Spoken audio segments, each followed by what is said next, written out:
Buenas tardes, sean bienvenidas y bienvenidos en nombre de UNICEF a nuestro primer Facebook Live del año, que lo dedicamos de manera muy especial a este Día Internacional de la Educación. Mi nombre es Ana Gretchen Robleto. Es un gusto estar con ustedes esta tarde. Desde ya le agradecemos y le damos la bienvenida a quienes nos acompañan vía digital. Y tenemos como invitado en este conversatorio digital dedicado al regreso a clases, ya que estaremos inaugurando el ciclo escolar 2024 este próximo 29 de enero. Nos está acompañando en esta ocasión Jorge Hernández, que es especialista en educación de UNICEF, con quien vamos a conversar alrededor de la importancia de la educación, pero también abordar recomendaciones claves para que apoyemos como familias y como comunidad educativa un regreso a la escuela para tener resultados exitosos para cada niño y niña en este nuevo ciclo escolar. Les invitamos también a que ustedes que nos acompañan vía digital dejen sus preguntas y comentarios en la sección del chat de este Facebook Live, los cuales estaremos compartiendo con nuestro invitado especial. Y vamos a iniciar este conversatorio digital con una pregunta que es también para todas y todos ustedes, no solo para Jorge. Jorge, y ustedes también nos dan sus respuestas, por favor, en la cajita de comentarios. ¿Qué es lo que más te ilusionaba del regreso a clases? Gracias, Ana Gretchen, por la oportunidad de conversar sobre este tema tan importante, especialmente en este contexto, ¿no?, de la apertura del año escolar 2024. Un momento de fiesta, un momento de alegría de todos los niños, niñas y adolescentes que van de regreso a la escuela, algunos van por primera vez. ¿Qué me entusiasmaba a mí? Pues a mí me encantaba el olor a material nuevo, el olor a cuadernos, a libros nuevos, el borrador, me encantaba aquel olorcito de borrador nuevo, me encantaba saber que iba a estrenar lapicero, que iba a estrenar tajador. Yo era pues un niño que le encantaba la escuela y me encantaba tener mis materiales educativos también al día. Obviamente que también me ilusionaba volver al aula de clase con mis compañeritos del año anterior, conocer nuevos compañeritos, y algo que me entusiasmaba muchísimo era conocer a mi nueva maestra. Qué bien, Jorge. Realmente recuerdos muy hermosos evoca este reinicio del año escolar. Ustedes también compártanos cuáles son los recuerdos que tienen del regreso a la escuela. UNICEF trabaja en todo el mundo para apoyar a los estados y a las familias en promover ese acceso a las oportunidades educativas. ¿Qué tan importante, Jorge, es el rol de las familias en lo relacionado al desempeño en la escuela de cada niño y niña? Bueno, recordemos que la educación es responsabilidad, en primer lugar, de la familia, ¿verdad? Entonces, nosotros nos educamos desde que estamos en el vientre materno. Desde entonces venimos recibiendo estímulos, venimos formándonos, ¿no? Los primeros años son indispensables en el desarrollo del cerebro. Entonces esos primeros años que pasamos en el seno familiar son importantes, son claves para que luego nosotros en la escuela podamos transitar con éxito. El estímulo que reciben los niños en los primeros años es básico, es fundamental. No podemos enfatizar lo suficiente la importancia que tiene ese estímulo para el desarrollo del cerebro. Un cerebro bien estimulado, un cerebro bien trabajado en los primeros años, seguramente que va a ser un éxito en el preescolar, en la primaria, en la secundaria, en la universidad y a lo largo de toda la vida. Entonces, el rol que tiene la familia en el desarrollo infantil temprano es clave, es importantísimo, pero no solamente en ese periodo, es clave en ese periodo, pero también a lo largo de todo el proceso educativo. Creo que La familia debe involucrarse, debe en principio mantener el entusiasmo de los niños por el estudio, por prepararse, por tener un plan de vida, por mirar hacia el futuro, por verse, por proyectarse, ¿no?, como una persona de bien, una persona exitosa, y para lograr el éxito pues tiene que estudiar, tiene que prepararse. Ese entusiasmo que debemos de conservar, de que debemos mantener, esa motivación que surge del seno familiar, es lo que, digamos, en gran parte asegura el éxito del estudiante en la escuela. Bueno, le compartimos a nuestra audiencia digital que Jorge, además de ser especialista en educación de UNICEF, es docente de formación, es de formación maestro. Jorge, en base a tu experiencia como docente y en base a tu amplio dominio sobre los desafíos de la educación, encontramos que los docentes y las docentes suelen compartir que hay un desafío muy recurrente relacionado con que hay en algunos contextos, en algunas ocasiones, baja participación o involucramiento de las mamás y los papás en las reuniones escolares, por ejemplo, lo cual puede deberse a diversas razones. ¿Qué recomendaciones brindarías para poder lidiar con situaciones de ese tipo y fomentar un mayor involucramiento de las madres y los padres en lo que conlleva la rutina y el seguimiento escolar? Efectivamente, una de las demandas que tienen los docentes y que es histórico, ¿no?, esta demanda que tienen los docentes alrededor del involucramiento de los padres en el quehacer escolar, porque a causa de diferentes factores, ¿no? Muchas veces es que la escuela no considera el espacio y el tiempo oportuno en el que los padres y madres, ¿verdad?, puedan atender el llamado de la escuela y incorporarse a tareas de la escuela.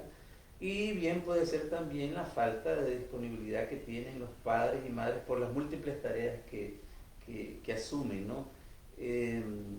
Pero creo que hay que hacer un esfuerzo de ambas partes, tanto por parte de los padres de familia como por parte de las escuelas, para conciliar esas diferencias, para ver en qué momento es el más adecuado para acercarse a la escuela, recibir la alimentación de cómo va su niño o su niña en el aula de clase, en su proceso de aprendizaje, y aportar también a ese proceso de aprendizaje a través de la participación activa de los padres en las actividades de la escuela. Y muchas veces la información que trae el padre de familia desde la casa también es importante para que el maestro pueda ayudar a los niños de manera específica en ciertas situaciones que están enfrentando. Si esa comunicación entre padre, madre y docentes se cultiva, se promueve, creo que vamos a asegurar que lo que estamos haciendo en el aula de clase sea más efectivo. Recordemos que la tarea es de todos, ¿verdad?, no solamente de los maestros, no solamente de los padres. Entonces juntos debemos de estrategizar para ver cuál es el mejor camino hacia el aprendizaje, hacia el éxito en el desempeño académico de los niños y las niñas. Muy bien, Jorge, y es que ciertamente la escuela no es solamente un espacio para desarrollar conocimientos técnicos, digamos, lectoescritura, matemática, sino que también es un espacio para socializar. Nos comentan, vamos a compartir algunos comentarios de nuestra audiencia, nuestro público participante que nos acompaña vía digital. Tenemos Xiomara Bello, nos cuenta, por ejemplo, que su mayor ilusión al volver a la escuela era el encontrarse con sus amigas y sus amigos. Saludamos a Johnny Mendoza, que nos da un saludo muy especial, destacando que este es un tema excelente el que se está abordando. Y tenemos una pregunta que nos hace Richard Pérez: ¿cómo disminuir la ansiedad de los niños y las niñas que asisten por primera vez a clases? Sí, ese es un tema, ¿no? Recurrente todos los años, particularmente los niños de primera infancia, los niños que van a preescolar por primera vez, los niños que por primera vez están despegando del seno materno. Eh, yo y hago eco, ¿no?, de lo que dicen los psicólogos mismos. Es importante que esa separación que sienten los niños el primer día de clase, no lo sientan o no lo experimenten hasta ese primer día, sino que previo a ese primer día de clase se vaya haciendo conciencia en el niño de qué es lo que va a pasar, que se le cuente cuál va a ser la situación, que se practiquen algunas rutinas también previo al inicio del año escolar. Muchas veces es hasta el primer día que nos levantamos a las 5 de la mañana, es hasta el primer día que nos dedicamos en aquel apuro a preparar los materiales escolares, es hasta el primer día que nos preocupamos por alistar el uniforme escolar. Entonces toda esa carrera, todo ese frenesí, toda esa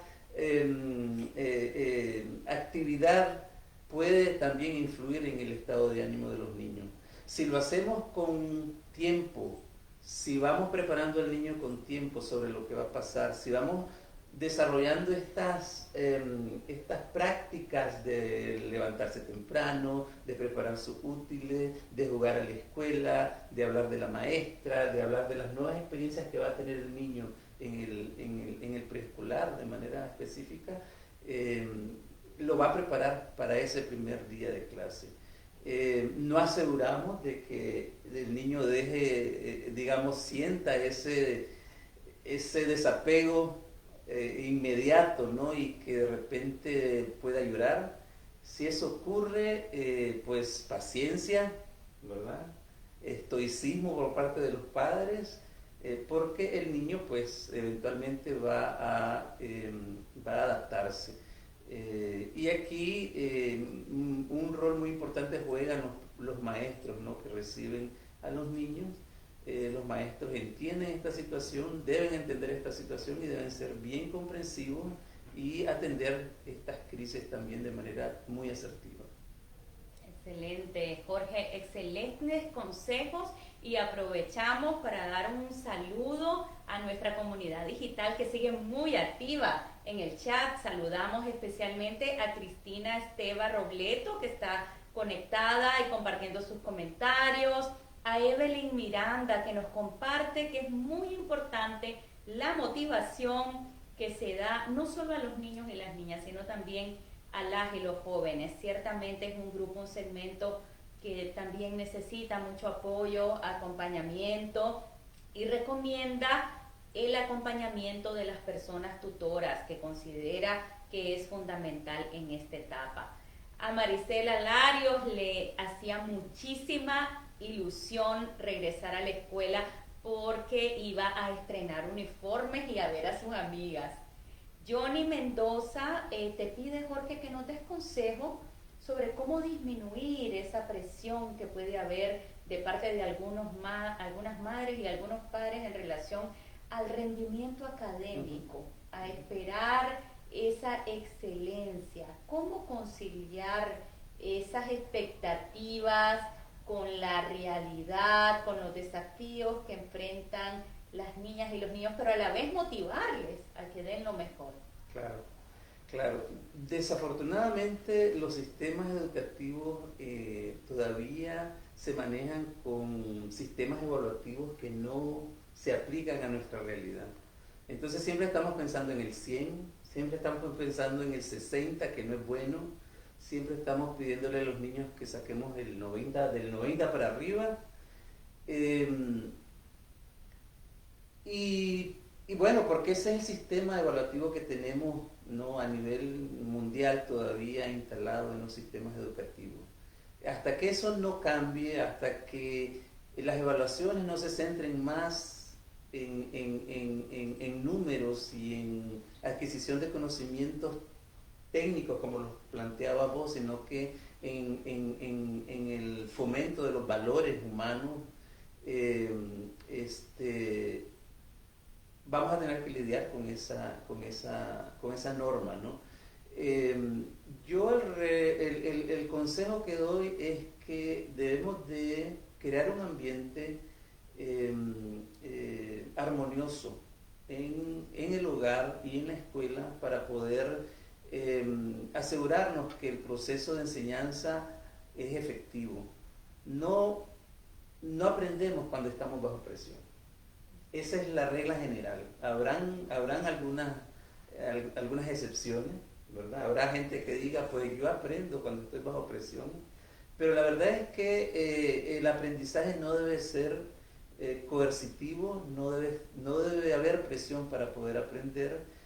Aprendemos mejor cuando estamos tranquilos, cuando estamos contentos, cuando estamos en un ambiente agradable.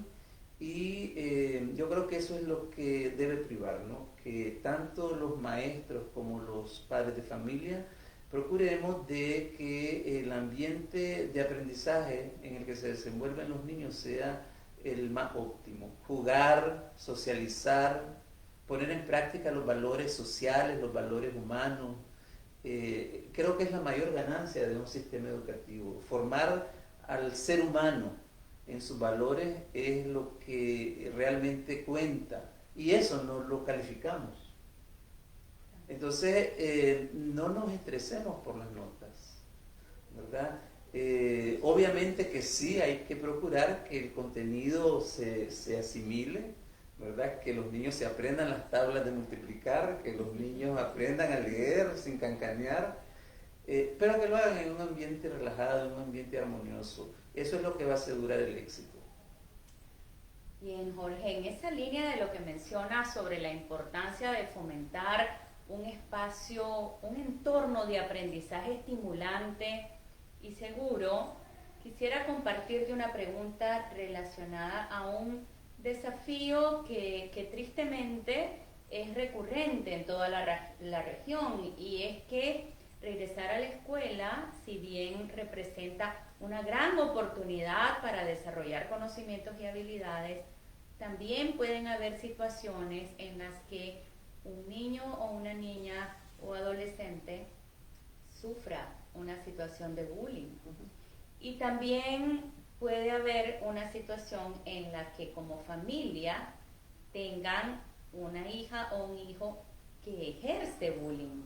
Está la situación de las dos caras, y está también el desafío que tienen las y los docentes de manejar adecuadamente estas situaciones para proteger la salud mental y hasta la integridad física y emocional de las niñas, niños y adolescentes. ¿Qué recomendaciones da en ese sentido a la luz del reinicio del año escolar? Bueno, el bullying es una pena, es una práctica desafortunadamente, y es algo que ocurre en el ámbito escolar de manera más frecuente de lo que nos queremos imaginar. Pero no solamente en el ámbito escolar. Mucho del bullying ocurre en el hogar y en la comunidad, y lo permitimos. Y lo permitimos porque lo disfrazamos de bromas.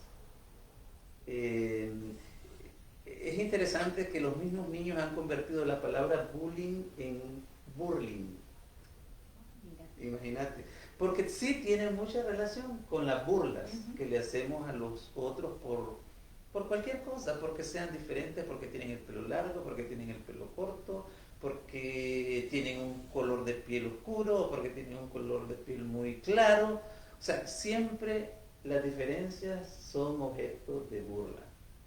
Y de ahí el bullying, ¿verdad? Que a mí me causa gracia cómo han convertido la palabra de bullying a burling para hacerle sentido, pensaría yo. Pero entonces, ese bullying que ocurre en la comunidad y que ocurre en la casa, lo trasladamos al aula de clase, lo trasladamos a la escuela. Entonces, donde tenemos, pienso yo, que atacar esas conductas es precisamente en el seno familiar y en la comunidad. Y hablar con nuestros hijos, ¿no?, sobre la aceptación, sobre la tolerancia, Yo quiero aprovechar este temita para contarte, Ana Gretchen, que hoy es el Día Internacional de la Educación, hoy 24 de enero. Este es el sexto año que estamos celebrando el Día Internacional de la Educación. Y lo menciono en este momento porque este año está dedicado precisamente a reconocer que la educación aporta a la paz mundial. Y a la paz mundial, a la paz en la comunidad, a la paz en la familia, a la paz en el aula de clase, porque a través de la educación estamos sembrando valores, valores de tolerancia, valores de respeto, valores de aceptación, y esos valores son los que nos van a ir ayudando a eliminar esas diferencias y esos conceptos, ¿no?, de discriminación por cualquier diferencia que tenemos. Al fin y al cabo todos somos diferentes y creo que hay que celebrar esas diferencias, hay que celebrar esa diversidad. Y en la medida que eso se cultive desde el hogar, estos problemas de bullying van a ir desapareciendo, pienso. Ahora, poniéndose en la posición de las y los docentes, ¿qué hacer? ¿Cómo identificar una situación de este tipo que procede? Y como madre y padre, si sé que, si sospecho que mi hija o hijo está sufriendo de esta situación, ¿qué recomendás? Sí. Bueno, mira, un niño que está afectado, que se ve afectado por el bullying, que es objeto de bullying, puede presentar diferentes características. Me estoy imaginando, por ejemplo, a un niño que se vuelve retraído de repente, un niño que no quiere participar, un niño que quiere pasar invisibilizado en el aula de clase para evitar que lo ataquen. Entonces es un niño retraído, un niño que no habla, un niño que no participa, un niño que espera el momento oportuno para retirarse de la escuela.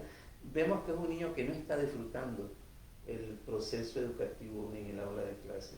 Y los maestros debemos de estar atentos a estos comportamientos, ¿no? De repente puede ser que un niño también que es objeto de bullying sea un niño que se vuelva agresivo, ¿verdad?, en respuesta a ese bullying. Yo pienso que es bien difícil que pase desapercibido por parte de los maestros, ¿verdad?, porque nosotros estamos ahí en el aula de clase, estamos a la hora del recreo vigilando a los niños, o sea, estamos pendientes permanentemente de lo que está pasando y los maestros tenemos la capacidad para identificar esas situaciones. Entonces, lo que hay que hacer es acercarse a los niños, ¿verdad?, hablar esto a nivel del aula de clase, hablarlo abiertamente con todos y atender los casos particulares. Inclusive el niño que es el victimario, digámoslo así, podemos considerarlo como una víctima también, porque es que los niños por naturaleza no son malos. Ellos traen ciertas conductas, ¿verdad?, que hay que observar y que hay que ayudarles a resolver. Entonces aquí no hay ni malos ni buenos. Aquí creo que tanto el victimario como la víctima tienen que recibir la atención que requieren para poder superar estos problemas. Así es, ciertamente, Jorge. Y nos pregunta Karen González, ¿qué recomendaciones puede dar a las madres, a los padres para mantener protegidos a los niños, las niñas y adolescentes? Bueno, en el seno familiar, los padres y las madres deben de asegurarse que sobre todo hay comunicación con sus hijos y que los hijos tienen la confianza para contarles lo que les pasa, ¿no? Creo que esa confianza y esa apertura en la comunicación es clave para que los padres puedan saber qué cosas están pasando sus hijos o qué les está afectando, ¿no? O qué les gusta, o qué les entusiasma. Es decir, que haya una comunicación abierta entre padres y y niños, creo que es la mejor forma de saber qué está pasando con nuestros hijos, ya sea en el ámbito de lo positivo o en el ámbito de lo negativo. Entonces la recomendación es eso, hablar, comunicarse, que el padre y la madre sean accesibles en todo momento para que el niño sienta la confianza de acercarse y contar. Obviamente las recomendaciones, los consejos, ¿no? El uso de la internet, por ejemplo, segura, el establecimiento de relaciones sanas con sus amiguitos, observar las relaciones que pueden estar estableciendo los niños con personal que no es ni de la familia ni de la escuela, mantener un ojo alrededor de todas esas relaciones que se establecen, porque sin querer ser paranoico uno no sabe dónde puede saltar la liebre. Entonces yo creo que tener un ojo, como decimos, ojo al Cristo en todas las situaciones que viven los hijos es importante. En el ámbito escolar, yo pensaría que, bueno, su primer referente de protección en la escuela es el maestro, es su maestro, es su maestra, ¿no? Entonces ahí la maestra juega un rol importantísimo también. Igual el maestro se convierte en el segundo padre en el aula de clase, tiene que establecer esa relación personal con el estudiante, de manera que el estudiante sienta la confianza para expresarle sus necesidades, sus preocupaciones. Y el maestro, si existe la comunicación asertiva entre el padre de familia y el maestro, puede canalizar también esas inquietudes o esos problemas que está presentando el niño con los padres de familia. O sea, es una cadena, ¿no? Creo que hay que establecer esa cadena de protección donde los padres son los cuidadores primarios que deben de asegurarse que en todo ambiente que se desarrolle el niño está siendo controlado de una manera positiva, se controla lo que hace y lo que dice, y en la escuela es el maestro que tiene, digamos, esa responsabilidad.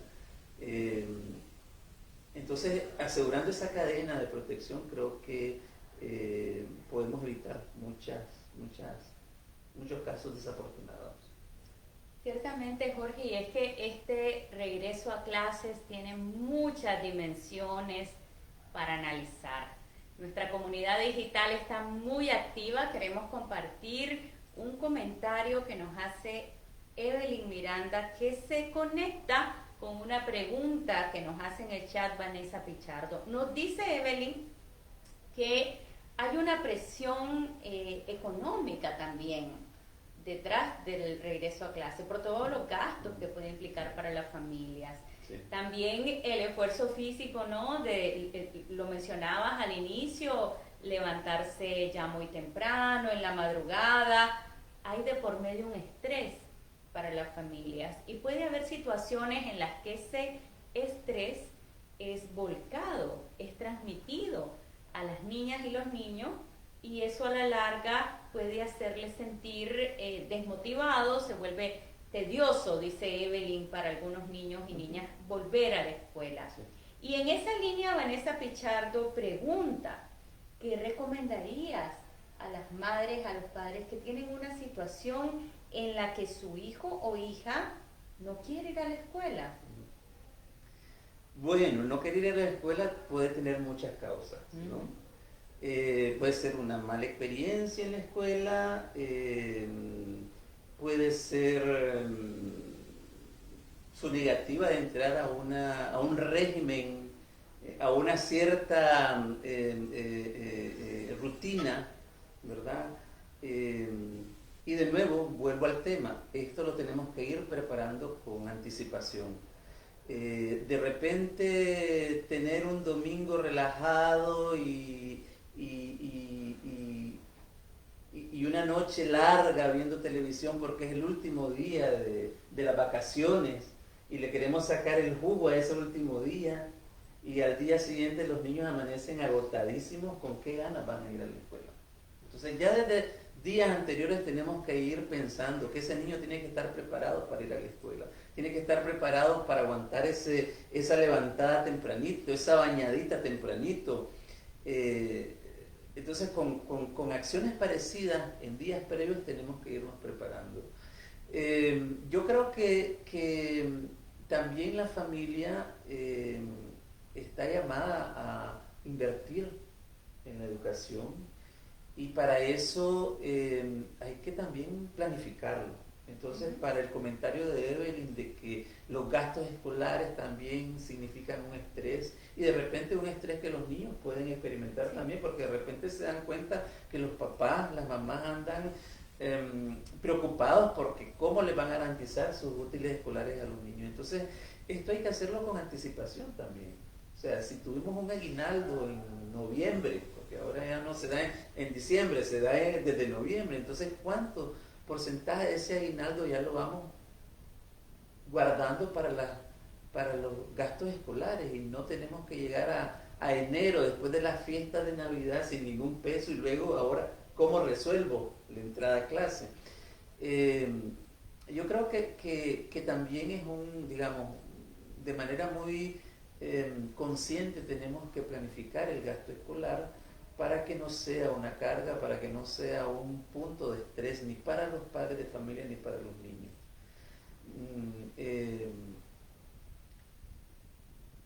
Y bueno, la otra pregunta de Vanessa era alrededor del niño que no quiere ir a la escuela. Que no quiere ir a la escuela. ¿Verdad?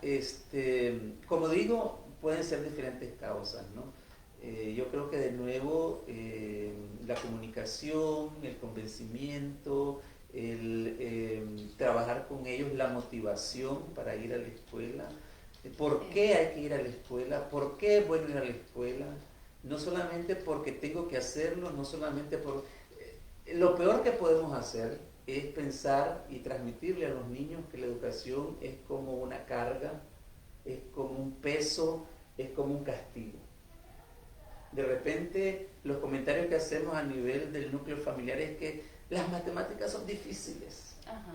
A mí me costó cuando era niño las matemáticas. Y yo entiendo, porque es que las matemáticas, entonces le vamos creando el uyuyuy, el miedo a las matemáticas de entrada. Porque esa fue tal vez nuestra experiencia. Entonces eso hay que irlo modificando, ¿no? Creo que hay que platicar con los niños y hacerles ver que ir a la escuela es una experiencia bonita, una experiencia satisfactoria, una experiencia que deben vivir con gusto, que la deben disfrutar. Muy bien, Jorge. En esa línea, la recomendación de evitar trasladarles experiencias negativas propias que pudimos haber tenido en nuestra infancia, adolescencia, comparten, por ejemplo, una experiencia positiva nuestra comunidad digital. Dice David Otero que él, por ejemplo, recuerda mucho entusiasmo alrededor de reencontrarse con sus compañeritos de escuela, pero también conocer, tener nuevos compañeritos y compañeritas de clase. Ese reencuentro y evoca recuerdos como la armonía y el cariño entre los y las compañeras de clase. Nos están acompañando también en nuestra comunidad digital Gustavo Castañeda, que le enviamos un cariñoso saludo y un saludo muy especial a Russell Lo, que también compartía sus comentarios acá en el chat. Tenemos una pregunta de Yoconda Lezama que nos dice cuáles son los desafíos de la educación en esta era digital, con todos estos cambios en el entorno digital. Y a propósito de ello, saludamos a nuestras aliadas de NICAT Women Tech, que también nos felicitan, nos dicen que es un excelente tema el que estamos abordando y se relacionan estas mujeres expertas en tecnologías de la información y la comunicación con la pregunta que nos hace Yoconda, los desafíos de la educación en esta era digital. Bueno, la era digital llegó para quedarse, ¿no? Y tenemos que sacarle el mejor provecho a esta era digital, a la oportunidad que nos da la tecnología para mejorar tanto los procesos de enseñanza como los procesos de aprendizaje. Yo lo valoro como positivo, o sea, es un avance científico, tecnológico que hay que aprovechar, que hay que sacarle ventaja, y nos tenemos que preparar para eso. Entonces el punto está en qué nivel de preparación estamos, ¿no? Y esto digamos, es variable dependiendo del contexto del que estemos hablando. Pero en general hay un fenómeno, ¿no? Nuestros niños ahora son, no sé cómo les llaman ahora, la generación digital, ¿verdad? Ya, yo creo que ya los niños van a traer su dedo adaptado para estar trabajando en la computadora o en el celular o en la tablet. A nosotros todavía nos duelen los dedos de estar porque no venimos preparados para eso, no nacimos en esa época. Si seguimos la lógica de Darwin y de la selección natural, creo que eventualmente vamos a tener ese cambio. Entonces, los niños ya vienen, digamos, predispuestos a trabajar con la tecnología, a usar la tecnología. Ven a sus adultos, ven a sus padres y a sus madres desde que están en el brazo materno, que están usando la tecnología, se vienen, digamos, familiarizando con ella desde los primeros días de vida. Y no nos sorprende, ¿no?, que niños cuando van entrando al preescolar manejan un celular como que si fuera cualquier juguete, ¿no? Y lo manejan muy bien y le enseñan a la abuelita y le enseñan al papá y a la mamá de algunas de las funciones y cuidado, y hasta manejan mejor el celular que los padres de familia. Entonces, esa precocidad que ahora podemos pensarla de esa manera, esa precocidad que tienen las nuevas generaciones en términos del uso de la tecnología, es un reto para las generaciones mayores, ¿no? Para los maestros. Es un reto para los maestros. Los maestros ahora tenemos que ponernos al día con la tecnología para no estar rezagados. No está mal que el niño sepa más que el maestro, porque al fin y al cabo el maestro no es, y ya hemos venido cambiando ese estereotipo, ¿no?, de que el maestro es el sabelotodo, que el maestro es el que maneja todo. No, el maestro es un facilitador, y si no tiene dominio de la tecnología, no lo limita a ejercer su función como facilitador. Pero idealmente debería, ¿no?, también estar a tono con el nivel de conocimiento que tienen por lo menos los niños en la tecnología. Entonces un reto para mí clarísimo es el de acelerar esa capacidad tecnológica a nivel del ministerio, a nivel mundial. En esa línea, Jorge, en términos de el uso y optimizar ese uso de estos dispositivos digitales, nos pregunta Omar Méndez cómo tener un balance entre sacarles provecho, pero también cómo lidiar, cómo enfrentar, cómo manejar una situación en la que hay un uso excesivo de los celulares que les puede distraer, quitar tiempo y energías de los compromisos relacionados con el estudio. Claro. Bueno, todo exceso es malo, ¿no? Comencemos por ahí. Yo creo que debemos de acordar con los estudiantes y con los hijos, ¿no?, un horario de trabajo. Aun cuando no existiera la tecnología, Ana Gretchen, otro problema, por ejemplo, que encontrábamos en los hogares era que muy a menudo los padres exigían que los niños estuvieran concentrados en el estudio más tiempo del necesario, pensando que estábamos haciendo algo bueno, pero los saturábamos. Los saturábamos y los hacíamos odiar el estudio. Entonces, el balance es importante. Entonces, ahora que vino la tecnología, es igual. A lo mejor en el caso de la tecnología, el niño se involucra más, de manera más activa, no quiere dejar el celular o la tablet porque porque es diversión, ¿verdad? Pero hay otras cosas que también hay que valorar, por ejemplo, la interacción, el relacionamiento social con la familia, con su entorno. Entonces yo creo que hay que poner límites, ¿no? No es posible, por ejemplo, o sea, sí, no es correcto que los niños estén inclusive almorzando en el comedor y chateando con el celular.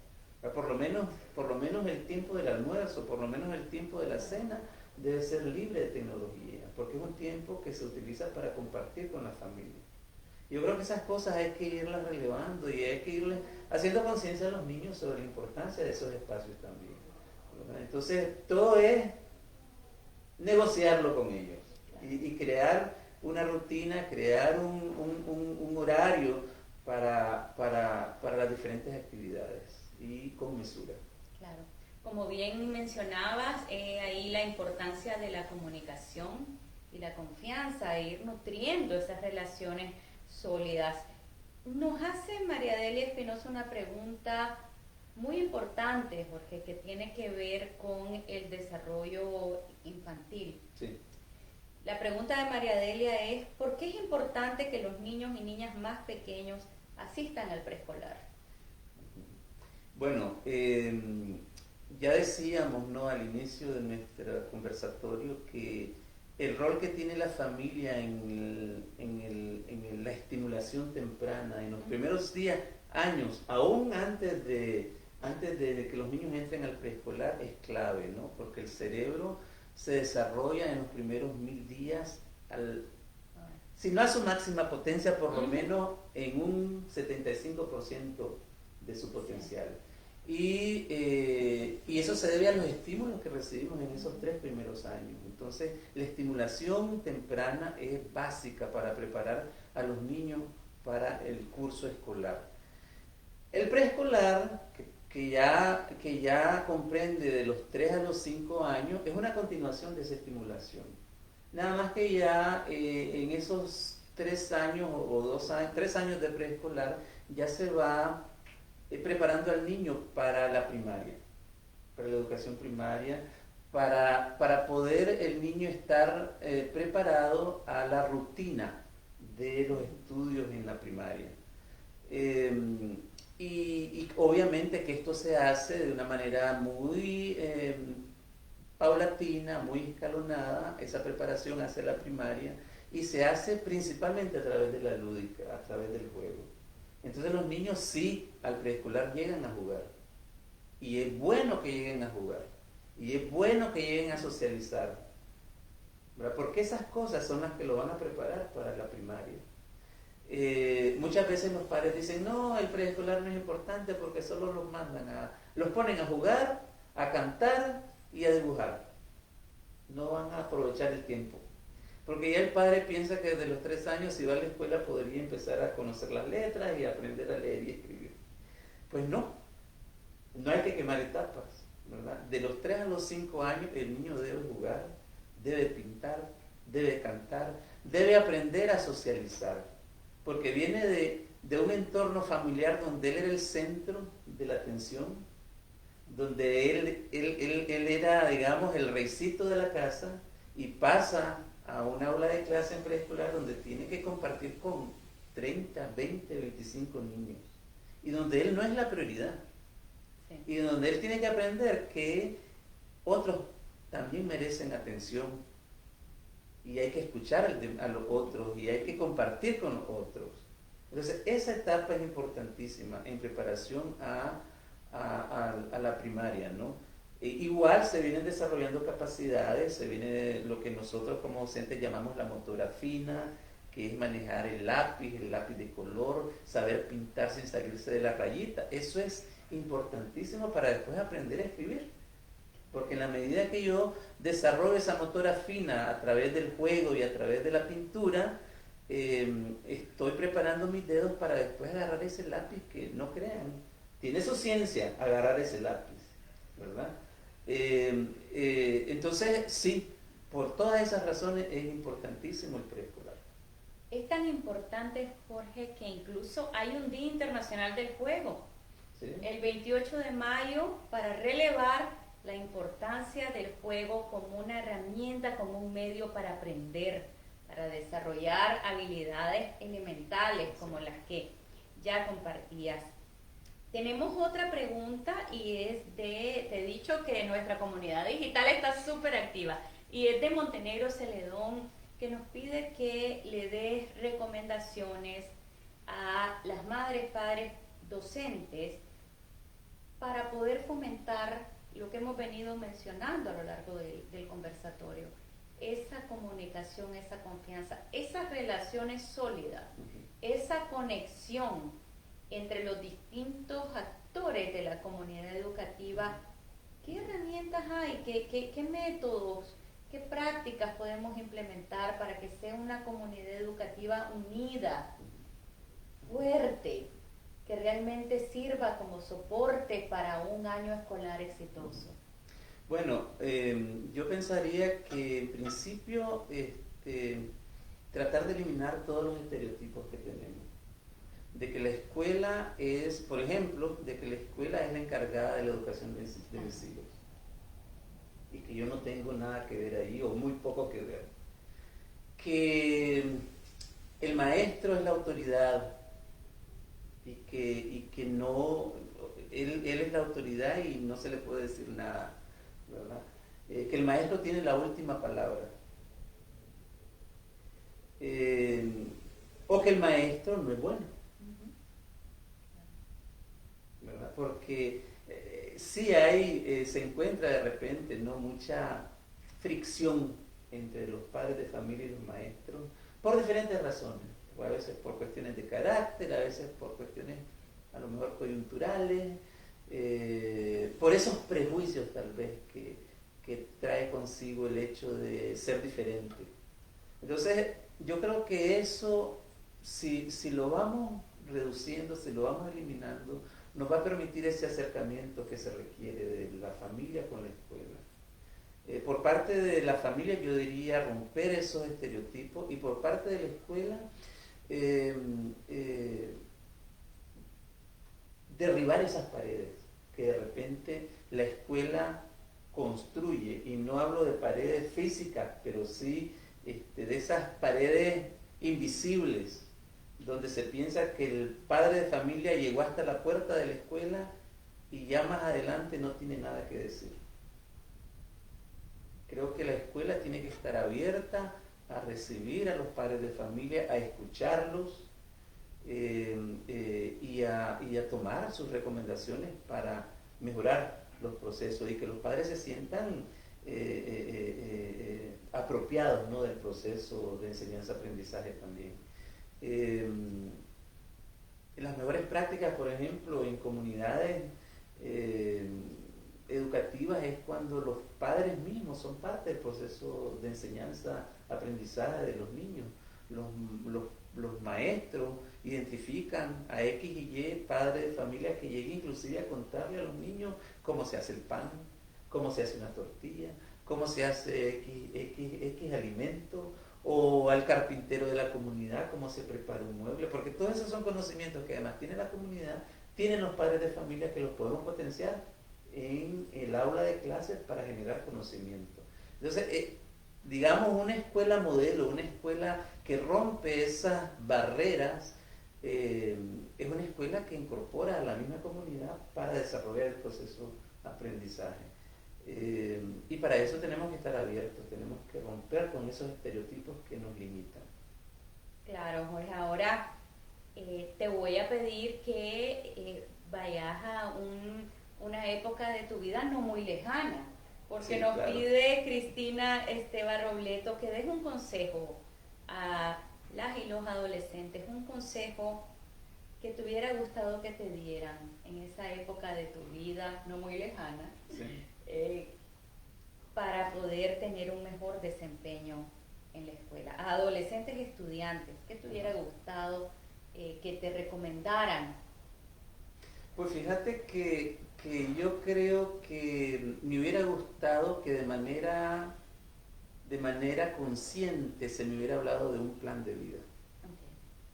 Porque yo sí tenía un plan de vida, pero que yo nunca compartí con nadie. Yo tenía, digamos, más o menos claro hacia dónde quería ir.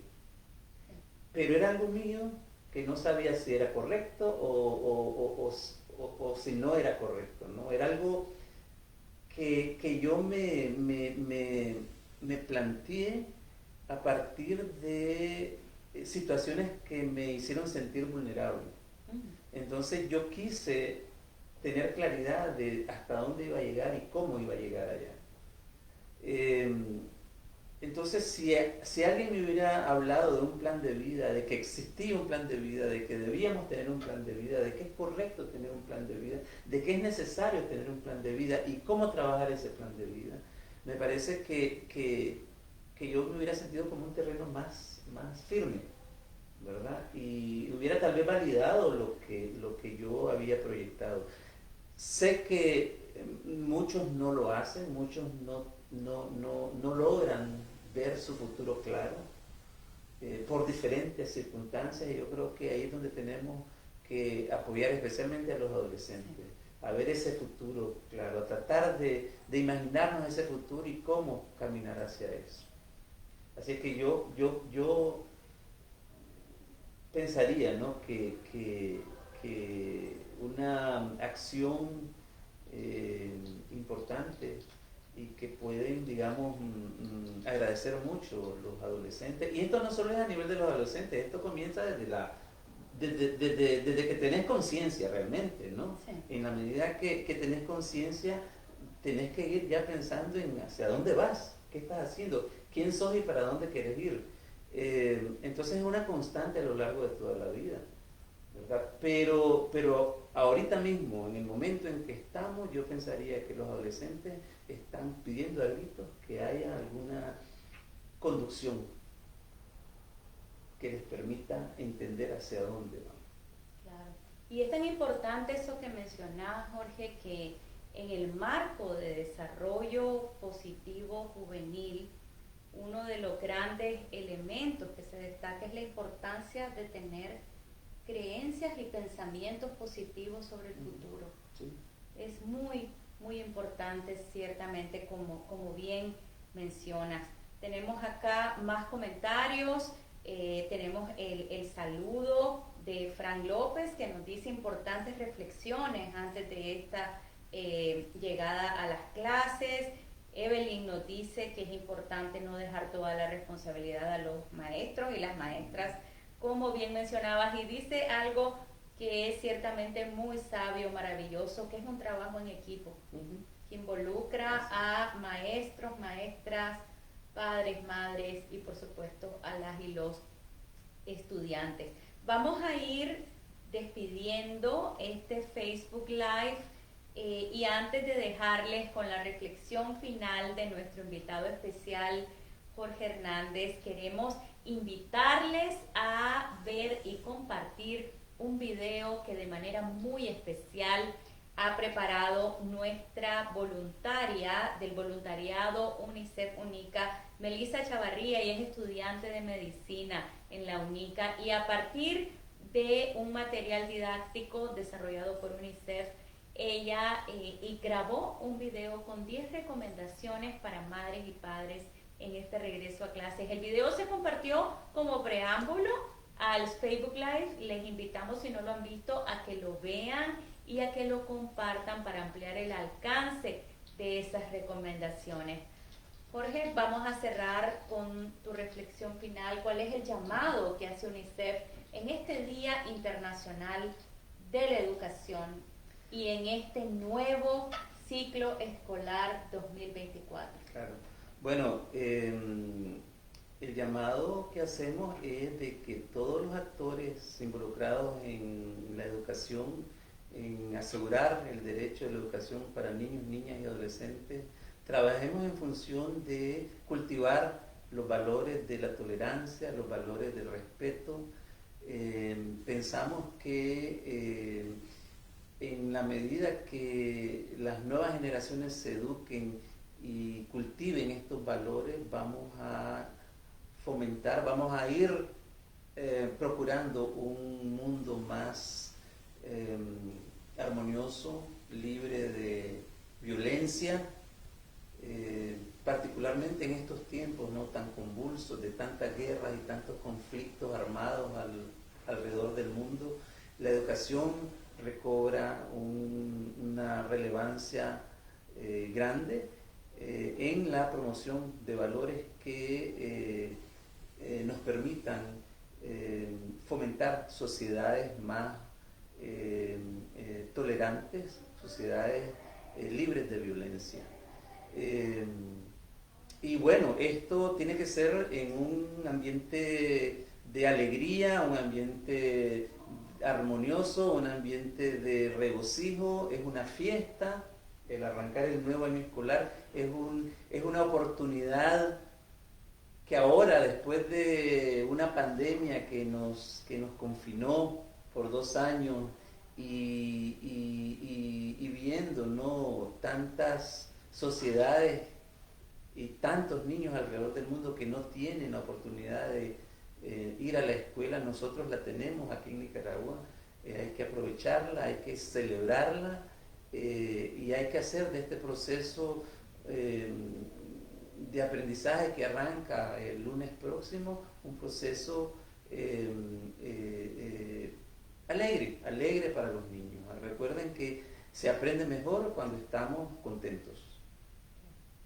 Muchas gracias, Jorge. Queremos aprovechar también la ocasión para compartirle a nuestra comunidad digital que en este regreso a clases todas y todos podemos contribuir de distintas maneras. UNICEF trabaja con una diversidad de actores para apoyar el cumplimiento de los derechos de cada niña y niño.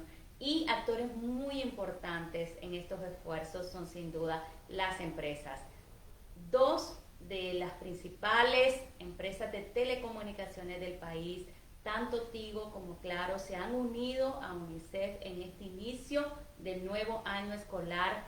Van a estar compartiendo estas 2 empresas junto a UNICEF mensajes que les van a hacer llegar a sus usuarios y usuarias con recomendaciones sobre cómo podemos apoyar el inicio del año escolar 2024 desde nuestro ámbito personal. Así que estén atentos, atentas, todos y todas tenemos un rol, una contribución que hacer para que, como decía nuestro invitado especial Jorge Hernández, apoyemos a cada niño y cada niña nicaragüense para que tenga un año escolar exitoso. Muchas gracias, Jorge, por habernos acompañado. Muchísimas gracias a ustedes, nuestra comunidad digital, que ha estado tan activa por acompañarnos a lo largo de este primer conversatorio digital del año. Les invitamos desde ya a que nos acompañen en las siguientes conversaciones digitales que vamos a estar teniendo en los próximos meses. Que tengan una muy buena noche y un feliz y exitoso año escolar 2024.